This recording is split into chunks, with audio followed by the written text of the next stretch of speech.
Well, hello, everybody. Welcome to Sassy Saturdays. So, we are getting ready to mess with my screen. Hold on a second. I want to make sure that everything is coming through. If y'all can hear me, give me a 5 by 5. I put a poll in the chat this morning and I can see it on my end. I don't know if y'all can see it on your end. It's kind of weird.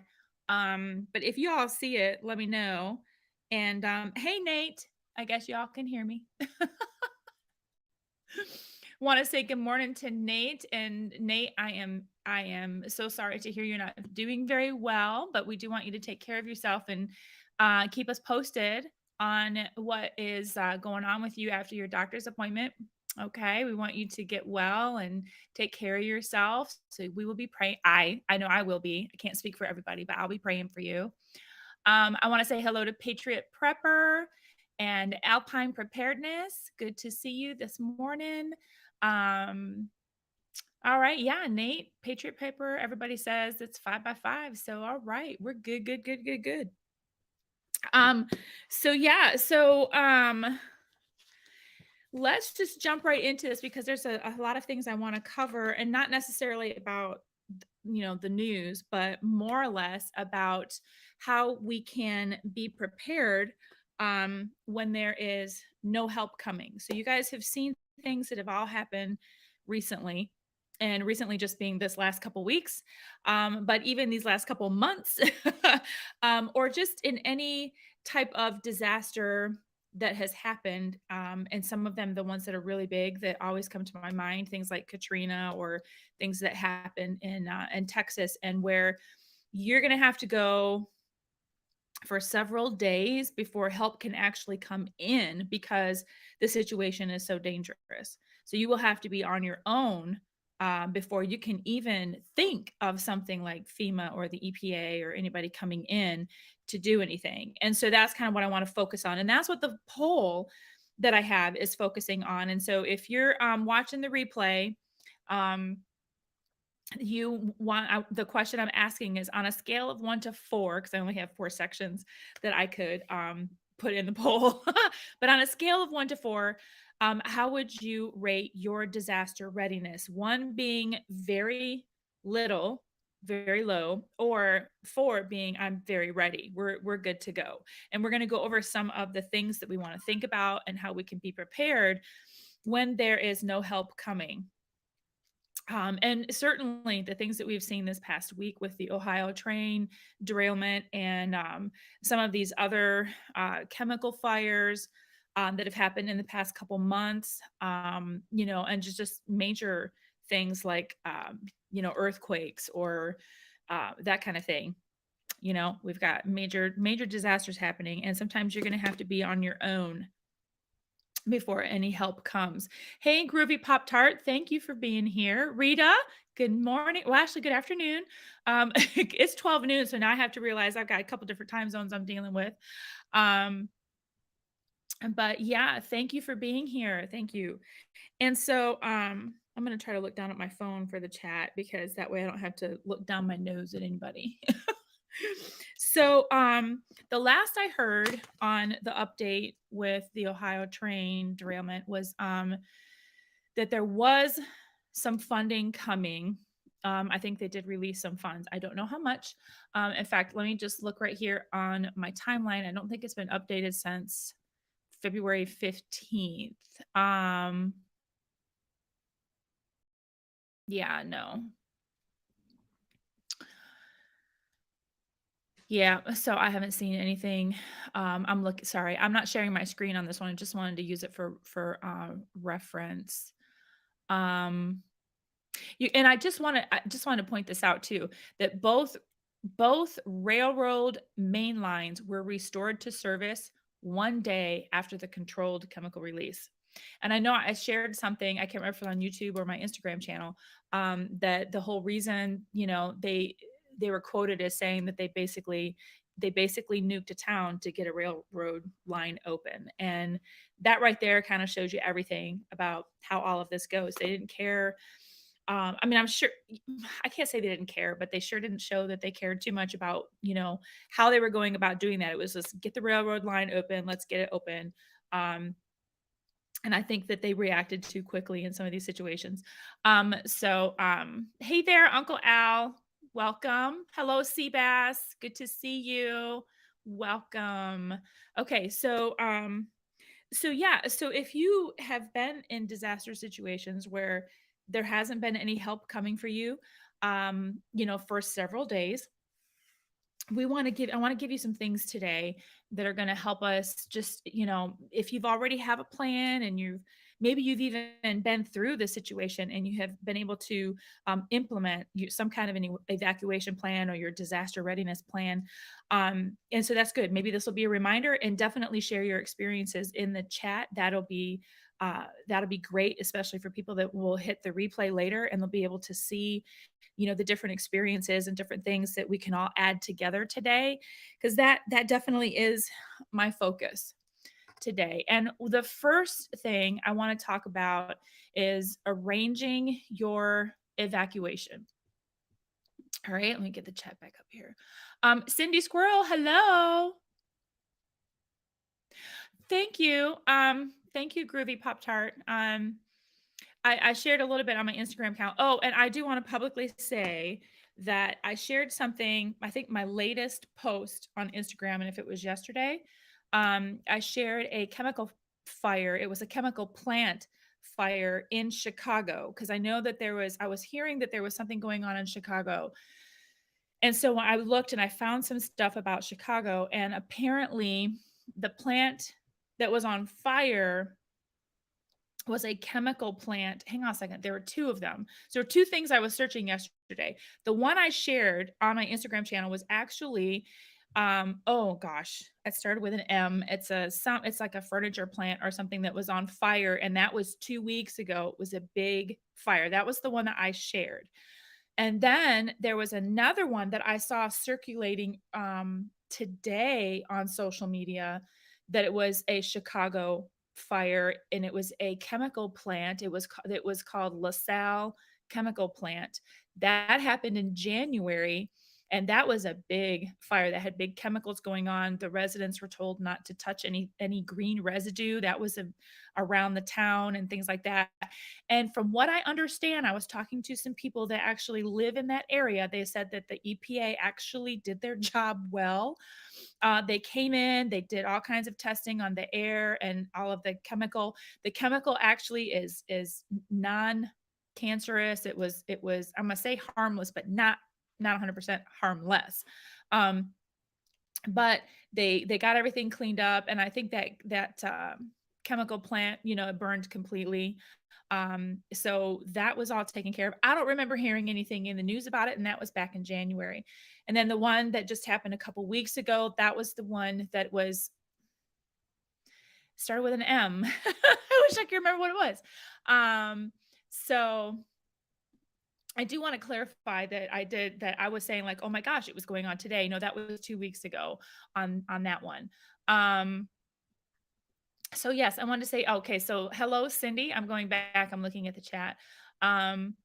But that's okay, Seabass. We want everyone to just go along with your day. You can listen in the background. If you want to make comments, you can come back and make a comment later on the video, and that always is very nice and helpful. Hello, Nene. It's good to see you this afternoon. I still feel like it's morning. Oh gosh. All right, let me scroll down here.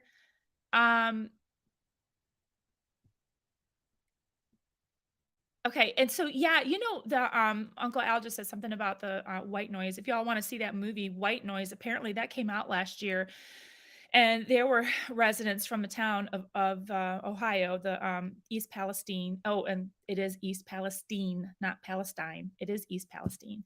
Anyway, there were residents that were in um, that movie. They were extras in that movie. Hold on a second. I just saw a message come in, so hold on. Ah.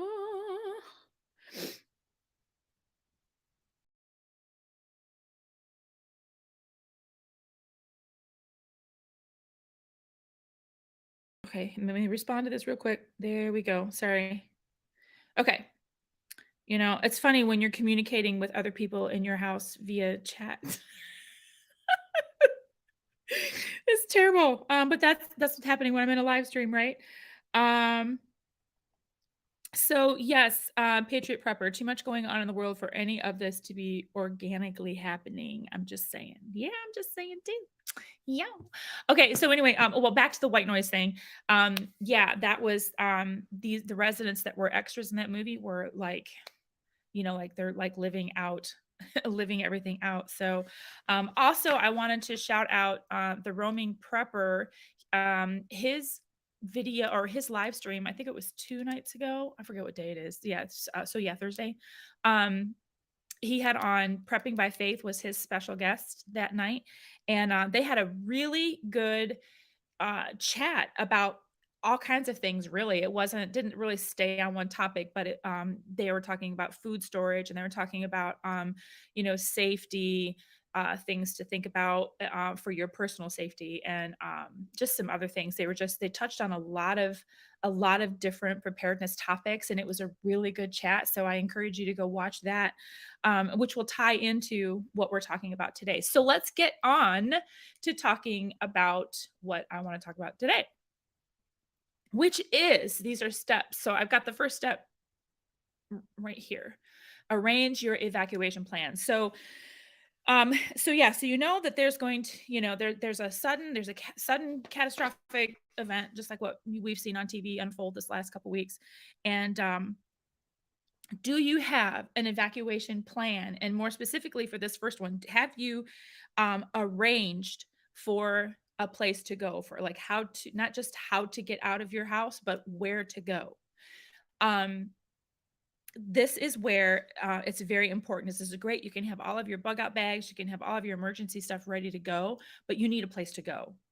And especially if you're not going to know specifically how long you're going to be there, prepare to be gone for a few days at least. Okay.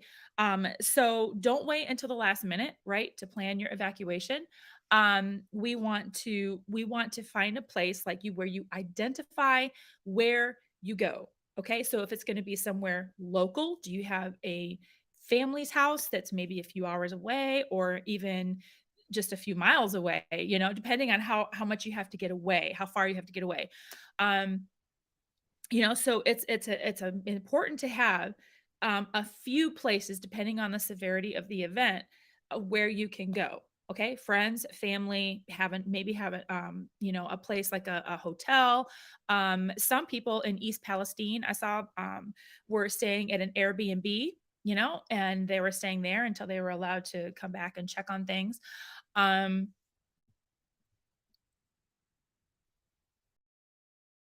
Oh, okay. Here's an update. Patriot Pepper. The resident in chief denied East Palestine FEMA. I saw that.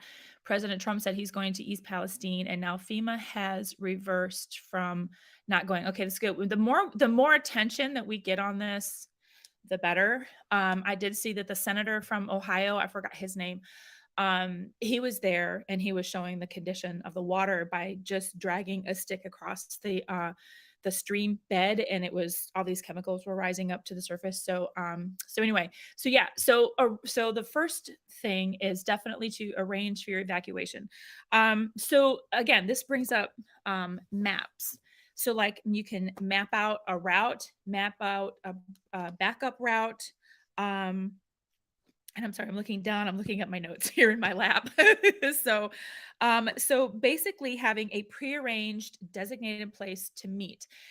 My husband works in DC. He works for postal headquarters, so it's all in DC. And we since 9/11, after 9/11 happened, we had several plans in place depending on the severity of an event, where he was prepared on his own to be able to get out of DC and get to and then be able to get to his car, and then be able to make it home or make it to our designated place.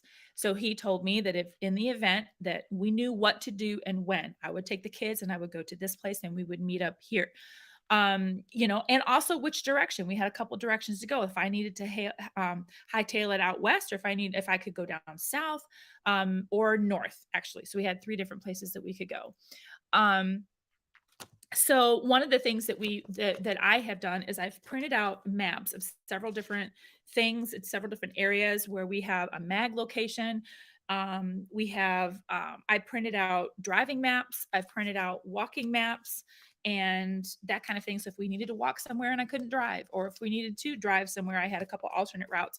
But what you want to do is, take these and you can print them out now. And then in order to save the paper and the ink, put them in these little page protectors.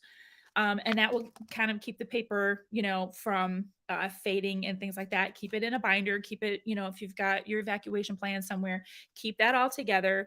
And then also, you can also use this with some dry erase markers or something, and you can actually draw on the plastic if you needed to make notes. So that was another thing. And also, this will help to keep if it happens to be raining or something like that, keep them in a Ziploc bag, keep them in one of these to help keep the water off it, because printer ink is not waterproof. So you're going to want to protect that. Okay. Bye, Uncle Al. Thanks for stopping by. And it was good to see you. Have a good meeting. All right. All right, so let's see. And again, put your evacuation plans in writing. If you'll notice down in the description box, I have put in a few links of being able to have plans or some things that you can actually, like checklists or things that you can print out that would have your family disaster plan. Here's one from the Red Cross that was it showing up there? Yep. So this would have things where you would have, the names of your family members, the names of your pets. Here's the plan of action. This is something that you can print out, go over with your family. And again, those links are down below. In the event our household is separated or unable to communicate with each other, okay, here's some things here, your children's names, people in your household, and there's just a whole bunch of different things. So here's a task. Here is disaster kit, the description, and then family member responsible for that.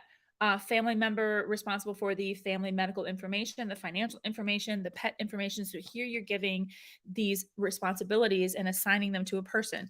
That actually helps you get out faster, because each person's like, you're in charge of the pets, you're in charge of this, you're in charge of that. And then we get all of these things together and get to the car. Right. So that person has one responsibility to make sure they have all the stuff for the pets, and another person has responsibility to make sure they grab all the financial information and that kind of thing. So, I feel like I'm talking really fast. And so anyway, there's more online. I'm sure you can find some anywhere, and just writing stuff out that you feel is important for your family. These are just guidelines to help you, with a checklist and help you figure out how you can get started making a plan for your family. So anyway, let's see, I talked about, and the other thing, not only about storing your information, like keeping it all together, something else you can do if you guys follow the Digital Prepper here on YouTube. We just had a live stream together this last week. So you might want to go watch that. So we talked about ways you can use your technology in your prepping. And this is one, using a thumb drive, and you can put a lot of these documents in your plan. You can download all of this information onto a thumb drive and keep it, because in case you may not be able to, maybe you might lose your papers, or like they might get wet or something, you can at least take this with you and go to a place. Many hotels, there will have a business center that they may allow you to use in an emergency. The UPS center has, I think, has something that you can do. The actual post office that is in your town, your local post office, will probably allow you to come in and print off some things, okay, in the event of emergency. So this is another way, or just when you get to your location, if it's someone else's house, you'll be able to use this and print off the documents that you need. So anyway, so that's the first thing that you're going to want to do. And let's see, I showed you my maps. The other thing is also make sure you have some kind of an emergency radio. This is my hand crank radio. See, it has a little light there. Has a little solar thing on it, and you can, I can So I can crank it up. Okay. Make sure you have something like this where you're able to listen to NOAA weather radio. You might want that. Or there's local radio stations that will tell you things that the conditions that are in your area, especially for emergency, if it's weather, or something like that related that'll be able to give you updates. Okay, so that's the first thing. And the next thing, let me get here. Here we go, is plan what to take. Now, this is where people, I know a lot of people have prearranged, they have things that they're ready to go. It's either already in their car or they have bug out bags that are, somewhere by the door, or they have something. I have a crate that I have started that has some supplies in it ready to go, especially things for the dogs. Um, and some smaller things that can just stay in there, and then we can actually put that in, like, our bags or any to go items we can throw in the crate and then carry the crate out to the car. um, those pop-up Insta crates, if you can find those somewhere, I got mine at Costco. I have a couple of those that are great. They could just fold flat when you're not using them, and then you can just pull them up and they just pop right up into a crate, and then you can throw something in it. So, there's a couple of those ideas. Um, yeah, Nene, yeah, I should probably get another one. I only have one. So, yeah, those wind-up radios are great to have, and I think, Nene, didn't I see that you had a wind-up crank flashlight of some sort? Maybe I thought maybe I've seen you show that at one point. Um, yeah, Nate, which is what we're trying to do, just trying to grab some extra ideas. Um, but if you have a go bag, so some things, everybody's go bag is going to be different, but I think for emergencies, you're going to want to make sure that you have medications. Okay, you're going to want to grab that. There need to be either, something to think about, especially when you're on a lot of medications. My husband is on a lot of medications, and so if I'm thinking right now, I know that he has a week already. He puts all of his medications out in a weekly thing, so I could grab that. But if we were going to be gone longer than a week, then we would need those extras to refill up. So that is also something, taking into consideration the event that is at hand and how long they expect you to be gone. If your medicines are safely stored, they should be okay to, they're stored in their bottles or stored in a dark, cool, dry place. They should be okay, even if you were able to be able to go back in. But I think of times when there's like, tornadoes or hurricanes or something like that. And what if you can't get them back? I mean, is a week enough? So these are things that I think about. Sometimes I may overthink. Yeah, Nene, yeah, their flashlight and radio. Okay, good. Yeah, because that's what mine was too. It has a little flashlight here on the end, so it's got a dual, triple, several purpose covered in one. Um, yeah, Nate, something to think about now. A lot of medications, and that's what my husband has a lot now. A year ago is when he had a mild stroke, and that's when he went from 0 medications to 9. So we have a lot to keep track of.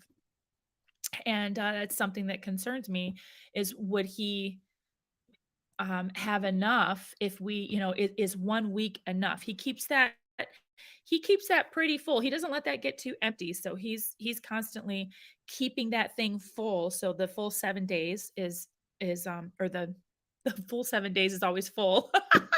Anyway, I think you know what I mean. So yeah, Nene, we worry about having enough medicine for these things.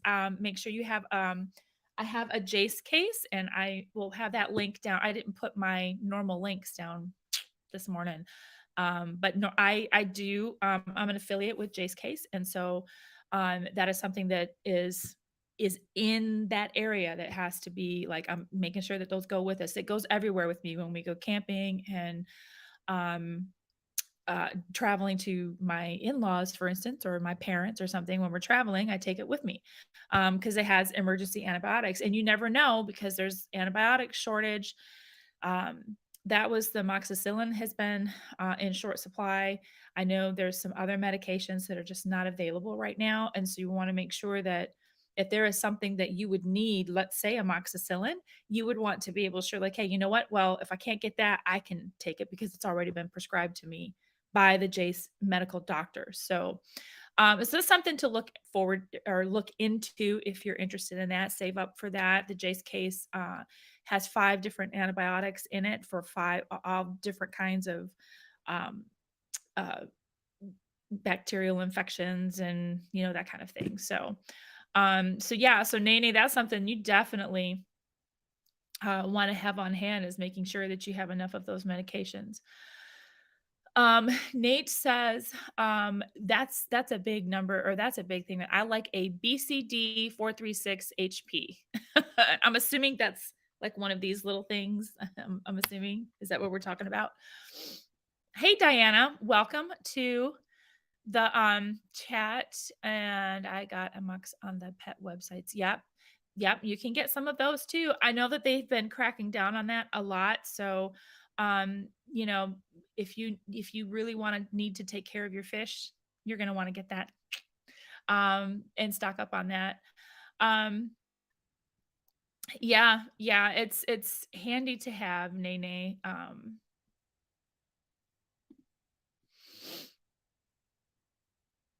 Yes, that's true. You can get that too, Diana. I picked up some stuff at Tractor Supply 2 years ago. And also in 2020 and 2021, I picked up stuff at Tractor Supply for you know what. So anyway, um, yeah, amoxicillin. Yep, yep, it's the same stuff. It really is. And so there are certain things you can ask your vets about this too. Your veterinarian for your pets. There are some like our vet has told us that we could give the Benadryl, like the regular pink tablet that you would take for, an allergic reaction or for allergies.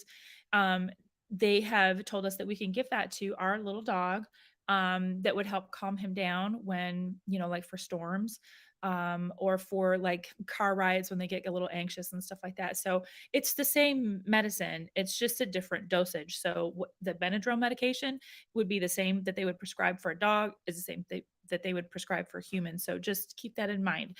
It's not, it's just dosage. It's not that it's a different drug. Okay. So, um, yeah, read what Diana says. So I'm jealous that you can get it over the counter now. I'm not sure in my area if we can. So, anyway, yes. Um, Yeah, I don't know. I haven't been to Tractor Supply. Actually, I do want to let you know about pets. Certain Tractor Supplies will have a vet clinic, a pet care clinic. I don't know exactly the term they're using for that. And you can get your dog and cats, you can bring in and get them their required shots. We got a rabies shot for our dog Harley, and it was only $35, and you don't have to pay the vet fees. Okay. They are veterinarians that come in and they do this, and we only had to pay $35. So I'm happy about that. And then we have a record with them. They'll give us like a recommended care, like, hey, we would recommend that Harley take this chewable tablet for something, something, and you can buy through them. So anyway, there's just something to keep in mind. Check your Tractor Supplies and see if they have a pet clinic. And Petco, I think Petco does it as well on you just have to know in advance that they'll do the pet clinics, and it's usually for an hour, like on Sundays. We always seem to miss those days. So, but anyway, yeah, they do them, and it's kind of random, but they do try to let you know at least a month out when they're coming in. So, um, anyway, let's see. There are many over-the-counter allergy meds you can give pets for allergies or calm down meds. Yes, and so that's something you might want to ask your vets about. Just say, hey, I've heard about this. And I'm gonna tell you this. This comes from my mother-in-law, who is a breeder for the Cavalier King Charles Spaniel dogs. So we have one, and she said that she would give them um, the little Vicks vapor rub. She would put a little bit on, I think it's like the top, just the top part of their nose when they go to the shows, or when they're, when they have the little I call them doggy pageant shows, but when they would go to the shows and have agility trials and things like that, it would block a little bit of all of that sensory stuff that would make them kind of, be so distracted. And she would just put tiny thin layer right there. And we did that one time because with our dog Sully, and because he wasn't leaving another dog alone, if you know what I mean. And so we did that and put it on the little tip of his nose, and that helped while he was around that other dog, the little female dog. So anyway, again, check with your vet on that. That is what we were told, and it was only just for a short time. Um, so this, Diana, you get stuff from India. If they crack down there, I'm in big trouble. One thing we are concerned about is things coming from India, China. Do get a lot of our antibiotics, and a lot of the vaccines do come from China. So we need to be aware, because if those supply lines, or if things happen, um, you know, that will put a hamper on our supply here and what we can have available for us. Um, where was this? Nene. I always bought the vaccines and gave our dog the shots. Yeah, but yeah, see, you can do that. Just again, you just gotta be checking around. I don't know if I could actually do the shot thing myself. I would be afraid. But anyway, I mean, you can.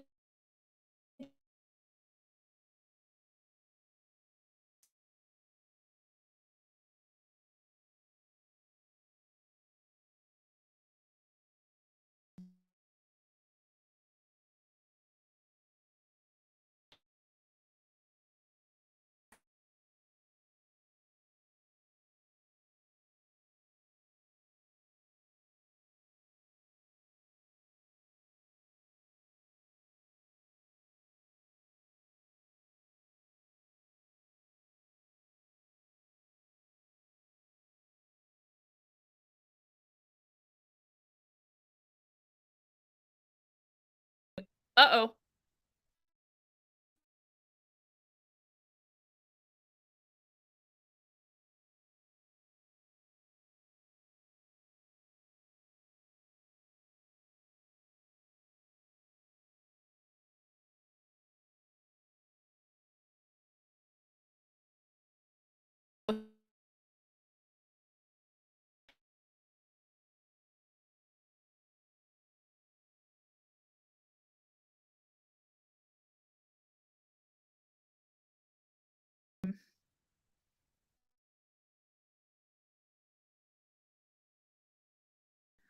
Uh-oh.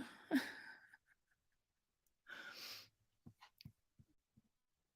me see what happens. Let me see. Okay, wait, wait. There we go.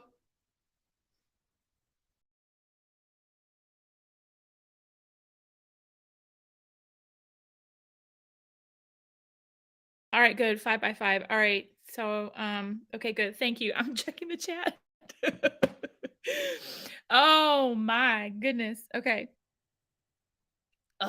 You know what? I wonder if that happened because I started talking about the pokey pokes and the large Asian nation. I kind of wonder if, I don't know. I'm a small channel. I don't think that anybody is going to be doing anything with me, but you never know. So, thank you all. Thank you, Nate and Patriot Prepper, for letting me know that everything is back on. So, okay. Phew. So anyway, so let's remember. Okay, so we want to remember, if you have infants, little children, if you have elderly or disabled family members, so keep them in mind on things that they would need.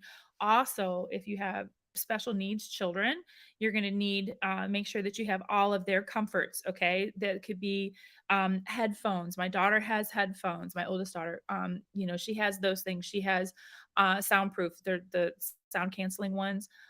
Make sure you have, if it's a special blanket, special toy, maybe having some kind of a portable DVD player, movie player of some sort. Maybe you have something in your vehicle that will play movies. Maybe you can have some of those movies that are favorites that you could just have at the ready. Um, so a computer hard drive and a laptop, I would say something, again, going back to the thumb drive, and maybe having a laptop with you or some sort of device that you can access the internet while you're out. Um, Another thing would be photographs.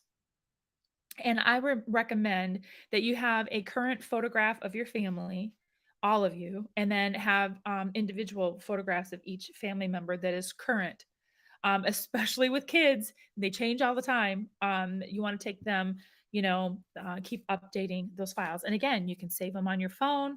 And speaking of phone, you can scan documents to, take a picture. Actually, I don't want to say scan, but you can actually take a photo and then you can keep a file on your phone or an album that has all of your important photos in it. And you can keep that stuff on there for easy access. And then for your pets, make sure you have all of the items that you need for pets, like, poopy bags and leashes. Um, if it's cold, maybe little sweaters that they might need, litter boxes, that kind of thing that you would need, some treats, maybe, a few days worth of food, or maybe just a small food bag that would get you through a few days, maybe a week. I don't, here's where I'm actually having a hard time as to having how much should I have on hand? Should it be 3 days? Should it be more? So anyway, also, and I think on my notes here, I don't think I wrote this down, and it just occurred to me. And make sure you have money. Make sure you have cash, because you don't, depending on the situation, you may have to drive a ways before you can get cash out of an ATM. And if it's depending on the situation, you might not even be able to do that. So you want to make sure you have enough cash that's going to, be able to buy you a tank of gas. Maybe some food supplies, that some of the perishable items that you may not be able to take with you, and then you might need a little bit further down the road. So, or maybe enough for a hotel stay. You never know. So it's a good idea to have a lot of cash with you in something safe, so that you can take that with you. Um, all right. So the next thing that I have up here for y'all is to create a home inventory. Now, this doesn't have to be anything major. It's just but you do need to make sure that you have things handy. And this is where pictures come in, and having information on little thumb drives or your phone or something will come in handy, because if it is something like a hurricane, flooding, um, tornadoes, earthquakes, that kind of thing, then you need to kind of have some proof of for your insurance purposes of what you had in your home. Okay. So, so this is also going to mean that you're going to need to make sure with your insurance companies that you have purchased enough insurance to cover your personal possessions. Check your policy. Call your insurance company just to make sure that everything is on the up and up. Maybe it needs to be updated. I don't know. We've had the same insurance company uh, since my husband and I have been married. We've had the same insurance company. We do update it because we've added, another car, we've added kids, we've added, we have a house, we have, other things. We just want to make sure that everything is covered, and that, in the event of an accident, in the event of, a natural disaster, what do we have? And so take the time now to just check it out, just to call and ask some questions. Maybe you can shop around for a different policy if you think you're paying too much. Let me go back to the chat here. Okay, bye, Nene. Thanks for coming by. I know this is kind of right in the middle of the day, so I feel like I don't want to take too much time. I think that's why I feel like I'm talking too fast. So also, numbers on the family disaster plan that I printed out. There is information on here for who you would need to call. As far as insurance companies, this is again keeping everything all in one place. You can have your numbers, you can have your health insurance numbers, your um what do I want to say, your house insurance, like your home, renters, car insurance, all of that stuff. Oh, and yeah, and renters definitely do want to keep track of what you have. Make sure you do have renters insurance, and then make sure that it's enough to cover what you have in your home. um what was I saying? Oh, yeah. So anyway, scanning and saving things to put onto your phone. You can scan the documents or take a picture of your license, your passport, things like that. Again, and putting them on some kind of a hard drive or a file on your computer somewhere. Okay. And then the next thing would be to gather important documents. Okay. So these are things, again, I was just saying, I was talking about passports, but like passports, your driver's license, your prescription list, that would be a big thing is having that scanned somewhere, and put in a safe place, again, on a file on your computer. That way you can always just go somewhere and print it out. Make sure you have your doctor's number handy, your birth certificates, marriage certificates. Want to make sure that you can have digital copies of those, plus print copies if you want. Um, let's see, social security cards, or at least making sure that you have your number memorized, having some of these things memorized. You guys remember when we used to memorize everything? We would have phone numbers of people memorized. Um I have phone numbers memorized. I actually have my bank accounts and routing numbers memorized. I've got my social number memorized, driver's license number memorized. It's just and my kids are looking at me like, what? Why do I have to memorize that? And I was like, just do it. Just do it, because I can't keep five people's social numbers memorized, all up here stored in my head. But y'all be responsible for your own. Other things like wills, the deed to your house, you want to make sure you have those in a safe place. We have a fire safe. I'm pointing over to it because it's over there. A fire safe box. You want to make sure that you have something like that that could hopefully survive, flooding, tornado, fire, that kind of thing. That will have your documents in it. But you can also remember, this can go with you. This stays in my purse. Um, and I'm actually thinking that, if it's got important documents on it, I better be careful with that. Same thing with your phone. A lot of people put stuff in their phone. So again, make sure it's all password protected, so that nobody can get into it. Okay. Medical information, that kind of stuff. You want to have these all of these things all in a safe place that you'd be able to at least access, if it's from your computer, from a thumb drive, from your phone, something that you'd be able to, here's the information, and here you go, give it to the right people at the right time. So all right, take a breather. Oh my goodness, it's so much information. um and then last but not least, okay, and this is important because we can have all of these things together, and you can have your go bags, and you can have all of these emergency plans, and have everything at the ready. But I think y'all know what's coming next. It's not going to mean a hill of beans if you don't practice. You have to practice going through the motions. Now, I'm gonna use a little story when my kids were little, and we would have, it was like emergency preparedness month or something. Um, I wanted to make sure that they knew how and when to call 911 for emergencies.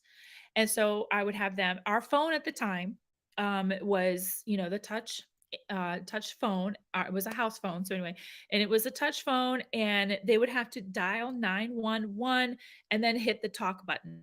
You could also hit the talk button and then dial 911. But for practice purposes, I had them dial I would have them push the numbers 911 and then pretend that they would hit the talk button, or they could hit the end button. But I wanted them to pretend to hit the talk button.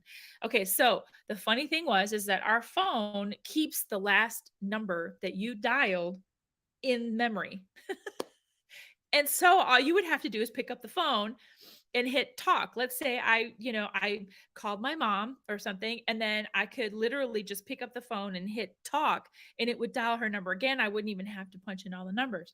So my daughter one day or something, I don't even know how it happened, hit the talk button, and the last number that was in there was 911. And so we had people calling us and like, excuse me, are you okay? We had someone call from this number, and the line was just open. And I'm like, what on earth? And so anyway, so I had to explain to the 911 operator what we were doing in our home, and that we hit the talk button and it automatically dialed 911. So needless to say, we didn't do the drills like that anymore. So anyway, be aware of what your phone does. Um, but anyway, yes, practice makes permanent. So going through, practice driving out to your evacuation location. This is where we're going. No, so you know how long it takes. Practice actually doing the drills, like how to get out of your house, like how, give yourself like 10 minutes. We got 10 minutes. Everybody do the checklist. You get the stuff for the dogs, you get the stuff for your kids, all of your documents, all of these things, your bug out bags, all the things you need to go. See if you can just say, oh, we got an evacuation order, it's time to leave. See if you can get out in 10 minutes. and test yourself. I know it seems like it might be a little doomsday-ish, but like a doomsday preppers, like they're always like running drills. I would see those episodes and think, oh my gosh, that's a little overkill. Actually, it's not. Um, Recently when we were locked down in a Starbucks because there was an active shooter in that neighborhood. I got to thinking about what if I was in that neighborhood and the police went to evacuate all the people that were around this house that had the active shooter in it, and they evacuated those people. Would I have been ready to take my dogs and my kids and go somewhere for an unknown amount of time, which probably was only going to be for the evening? But even thinking that just that little bit of time, I think everybody was gone for about 5 or 6 hours, and it was late in the evening. It went into like 10, 11 o'clock at night. So I'm wondering, what would I have done? Where would we have gone? What would I have done with the pets? I didn't have anything ready for my pets. To be honest, I was not prepared to be able to evacuate at a moment's notice because they were like, you need to leave now. And so that would have been less than 10 minutes that we would have had to prepare to try to leave the house. So,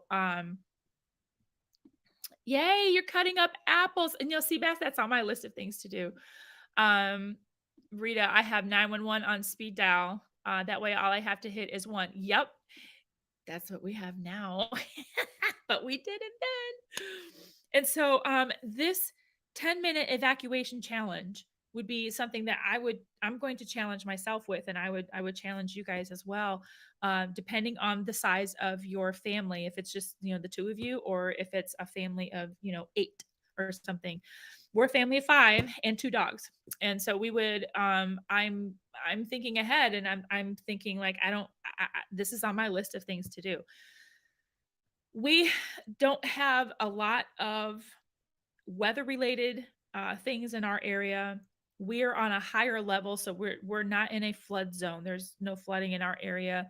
We're in a valley, so actually, it's very rare for tornadoes to come in this area. Um, I think the biggest thing we've had happen that would be a natural disaster, I wouldn't even call it a disaster, was that this weekend, what year was it? 2003. This President's Day weekend, we had a 1-2 punch of a winter storm and our town was buried. Now, that wasn't bad. We kind of knew that something was coming, so we prepared ahead of time. And of course, we didn't need to evacuate, but we were prepared for that. Um, so as far as anything of an emergency like that, as far as tornadoes, or even earthquakes, this is just a very quiet area, and I think we do take that for granted. However, someone did bring up to me one time that there could be a gas leak in my area, and we do have a lot of construction going on in this particular area, so that could actually happen. There could be a gas leak and we need to leave immediately. So there's some things that, or the active shooter thing, these are things that I don't necessarily think would happen, but all of a sudden I might find myself in a neighborhood one day, think, you have to leave right now because whatever. And so anyway, I would encourage all of you to take an evacuation challenge and test your family. Practice everything. So when practice makes permanent, so you're going to practice skills. Okay, that's why I say practice everything. Practice skills like, I'm going to say cooking skills, cooking over a fire, but also cooking inside. We need to be practicing making bread and making things from scratch. Okay, when you can't find any food, like when supplies are low in the store. um Practice going without power for a day, a weekend. Practice going without water for a day. Practice tying knots. Okay, there's another YouTuber, and oh goodness, I forgot. If Alpine Preparedness is still in the chat, I forgot the YouTuber. That is it, Shadow Scout Swede. He's having a live stream today at 2 p.m. Eastern time, which is going to be an hour after my stream ends. And he's going to be going over knots and how to secure things and stuff. So that would be a good thing, a good video to watch. But yes, practicing knots. Like, um, We've done knots, but if I'm not using them all the time and I only use them like once or twice a year because I'm camping, I'm going to lose those skills and I won't be able to do it under pressure. So practice, practice. CPR and first aid. I'm certified for CPR, IED, and first aid, but if I'm not going to be using it all the time, I'm going to I'm going to be rusty. So when an emergency would come, I'm going to hesitate because I'm going to have to try to go over everything in my head. Okay. I need to practice it enough so that it becomes pretty much a habit. It'll be an instant reaction and you'll know what to do because you have that knowledge. Okay. Um, Walking in cold weather. Um, Creative Redundancy just did this. He did a video recently where he was walking outside. He had a backpack on, had some face gear on, and he was walking. It was freezing because he's up in Canada. And so it was freezing, and he was out there doing this walking. You know, you got to walk with the weight on. You have to walk in the cold weather to see how your body's going to handle it. Um, Also, your skills on building a fire, you gotta keep those skills up. And also, chopping wood, gathering wood, you gotta keep your muscles going, you gotta keep doing it instead of just for us, again, we don't have any wood burning anything here in our house, but, we do have a fire pit, and so these are some things that, if we needed to get wood, we need to know how to use the axe, and we need to have some chopping skills so that we can hunt and gather for, firewood.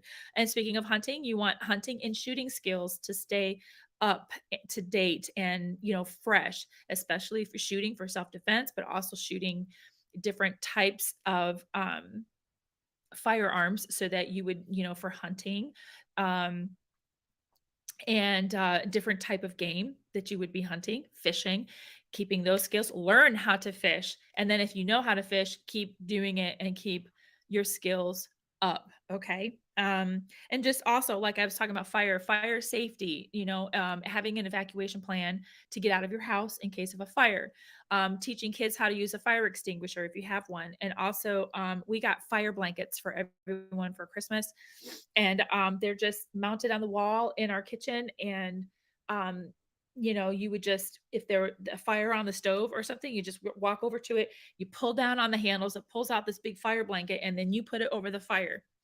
Super easy. They don't expire. I like them way better than fire extinguishers, and they come highly recommended by firefighters because because kitchen fires are some of the biggest things that happen, the most common things that happen. And so by having this and being able to do it, it doesn't matter if you can just rip that down and throw it on the fire, you're good, and then still call the fire department. But those things are a blast. Thank you, Seabass. So these are some, just again, and this is the biggest thing, was the last thing on your practice, is just self-awareness, situational awareness. Just always thinking about, in fact, Prepping with Sarge. I'm shouting out a lot of channels here. Prepping with Sarge had a guest on last night, and she is Mother Preppa. Mother Preppa. I follow her on Instagram, but she does have a channel on YouTube, and she says she wants to kind of get back into doing YouTube videos and things like that. But she's mainly on Instagram, and she is prepping like a mama bear, and she is all about 2A personal self defense and things like that. And so, talking about situational awareness last night, a lot of it, that's a big thing right there too. Teaching your children how to be aware of their surroundings and what to look for that are possible red flags. And even and I'm just going to say this on a personal level, is friendships and possible relationships. I have young adult children. My oldest is 22, my youngest is 17, and they're in relationship age, where as far as friendships, you also have to be aware of things that are happening in friendships. And then also, if there's dating, you need to be aware of things that happen on personal levels, okay, for safety, but also for mental health, because people are changing these days. We have a whole lot of things that have happened in the world since 2020, and in these last 3 years, things have really just escalated as far as being involved, mentally in relationships. We have identity crises with people when you're looking at all these different what I want to say, movements out there. The pressure, everything is very sexualized. It's all about gender and these kinds of things. But on okay, putting all that aside too, you have just how to relate in a relationship, and that I don't even know if anybody knows how to talk to each other anymore. The civil discourse is gone. And so then there are just like, we've my kids have gone through a lot of weird stuff with people. And I didn't I'm not saying that my kids are all perfect, and stuff, but yet some of the conversations that we have had, it's just that it's very hard for them to connect with other people because I think the art of conversation is gone. The art of just how to interact with other people is gone. Um yeah. I don't even know what to say on that anymore. It's just I don't want this to turn into that kind of conversation. But hey dragonflies, good to see you. Nate said hi to you. Where are you at? There you are. Hello.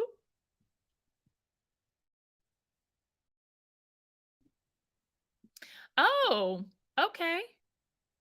Did I freeze again? Oh, there we go. Okay. Yeah, Patriot Prepper. Texting has replaced, where'd you go? Here we go. Texting has replaced correspondence and actual face to face talking. Yeah, I will agree to that. My husband has said that, since he's pretty much been working from home since the lockdowns in 2020 happened in our area. He has been in the office a couple times, but basically it's he's been on Zoom meetings and having all of his group conferences and things like that, via Zoom and stuff for all these past couple years. Just recently, last month, he had a face-to-face meeting with all of these people with like regionally, and there were like 300 people there. And that was like the first time people have gotten together and, well, I guess it was almost 3 years now. And so you're right. I mean, the actual face to face is different. I know that when I have had people that I have um, related with, I don't have a problem relating with you on the screen or in person. I'm a chatterbug. I love to talk.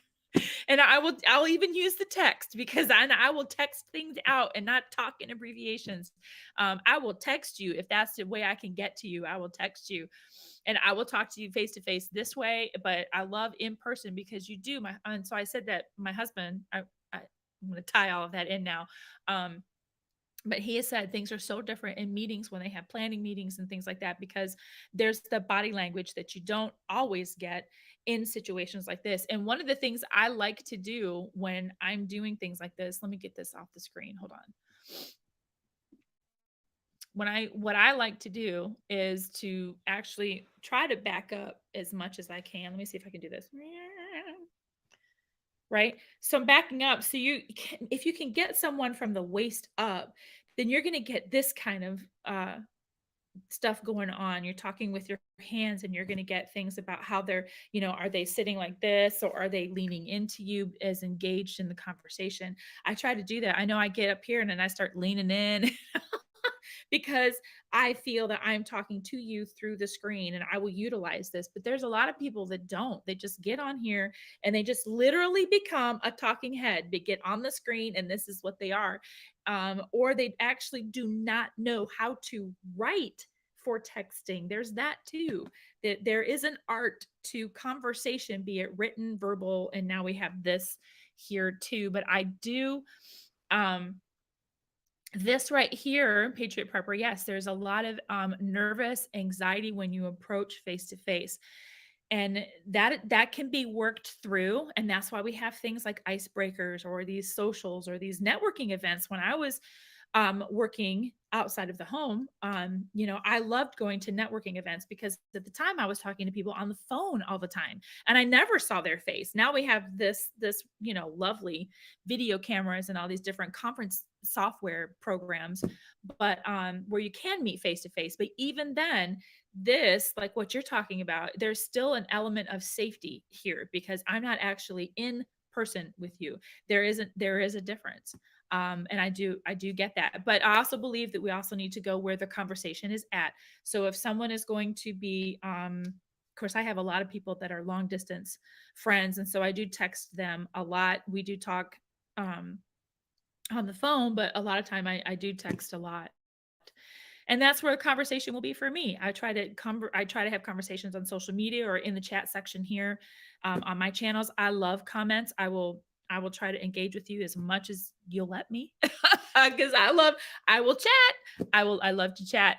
But there is the anxiety and the nervousness there with people, and it's gotten even more so because people have just gotten out of the habit, or the opportunities have decreased. And if they are, can I say, facial barriers in the way.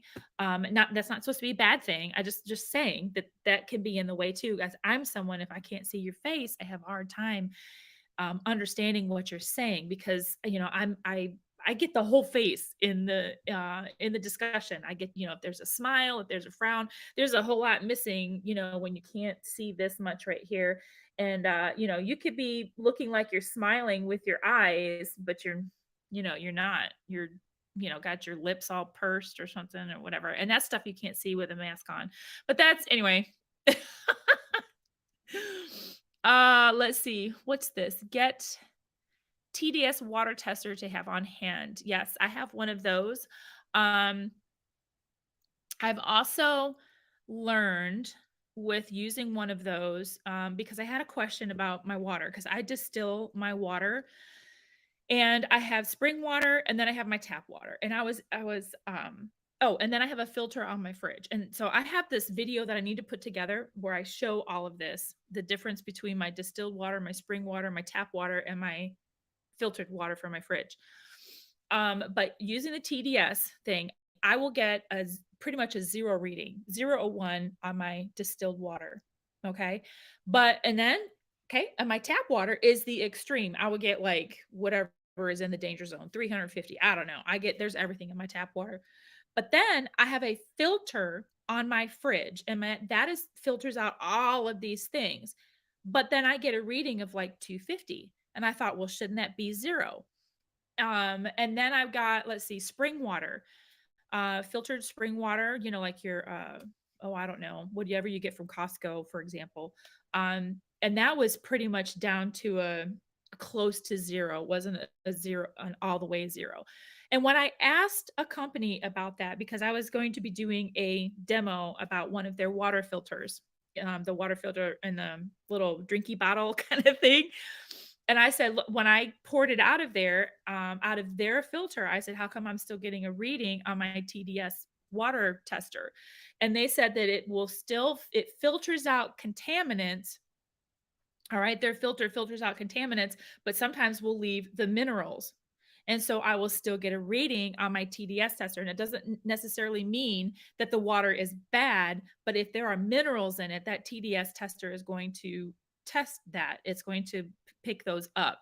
And so don't let that deceive you. So that was actually, uh, I was kind of thinking that maybe I needed to look at a different water tester because I wanted to know if the minerals in there were still safe.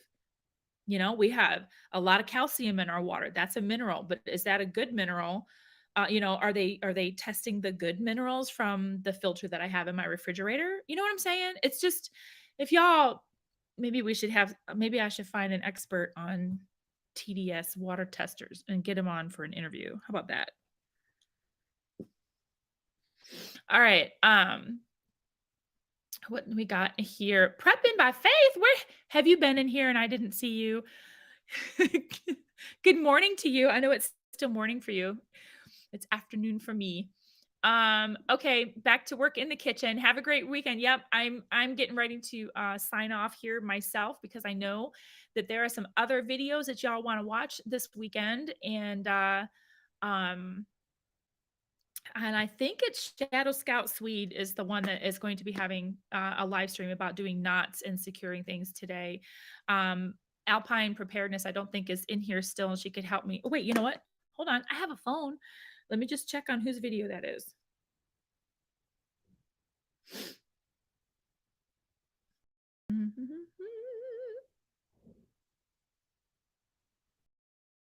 Yes, his channel is Shadow Scout Sweet. Let me just type it in here.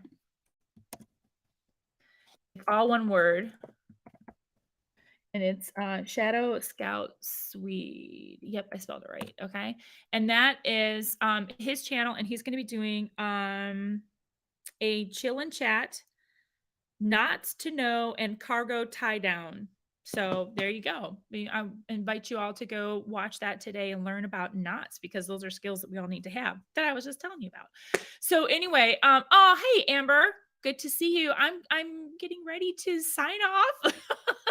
And I thank everyone for being here today. And if you're watching the replay, drop a hashtag replay in the comments so I know that you're catching the replay. You know, take some notes. We are talking about we talked about the steps to preparing an effective evacuation plan, especially knowing when there's help that's not going to come. Okay, we've learned that a lot of these organizations that are there to help you either can't or won't get to you. Okay, and so you need to be able to take care of yourself, you know, for at least 3 days to a week. Okay, and so these are some things to think about. So you can go back and watch the replay. Got several steps in there for you. But until next time, y'all know what I say. Stay classy, but keep it. No, see, I messed it up. Stay sassy, but keep it classy, y'all. And I will catch you in the next video. Have a great weekend.